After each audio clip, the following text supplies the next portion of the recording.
The anti-Semitic decision of the International Court in The Hague is a modern Dreyfus trial, and it will end the same way. 130 years ago, the French Jewish officer Alfred Dreyfus was falsely accused of treason by a biased French court. In response to these false accusations, the great French writer Émile Zola wrote his monumental essay, J'accuse. He accused the French court of anti-Semitic lies against an innocent officer who was later exonerated of all guilt. Now an international court in The Hague, also headed by a French judge, is repeating this outrageous offense. It is falsely accusing me, the democratically elected Prime Minister of the State of Israel, and Israel's former Defense Minister, Yoav Gallant, of deliberately targeting civilians. This when we do everything in our power to avoid civilian casualties.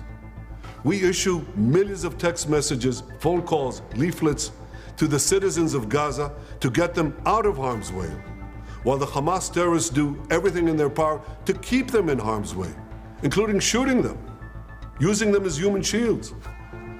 The court in The Hague accuses us of a deliberate policy of starvation.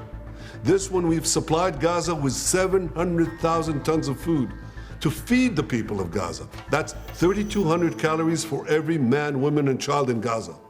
And these supplies are routinely looted by Hamas terrorists who deprive their people of much-needed food. What in God's name are they talking about in The Hague? The truth is simple. No war is more just than the war that Israel has been waging in Gaza after Hamas attacked us unprovoked, launching the worst massacre against the Jewish people since the Holocaust. The decision to issue an arrest warrant against me, the democratically elected Prime Minister of the State of Israel, and our former Defense Minister, was made by a rogue prosecutor who's trying to extricate himself from sexual harassment charges, and by biased judges who are motivated by anti-Semitic sentiments against the one and only Jewish state. These judges did nothing. They did nothing against the real war crimes committed against the millions who've been murdered or uprooted by the dictatorships in Iran, Syria, and Yemen. Instead, they falsely accused the one democracy in the Middle East, Israel, thereby imperiling the right of all democracies to defend themselves against murderous terrorists and tyrants. No biased anti-Israel decision in The Hague will prevent the State of Israel from defending its citizens.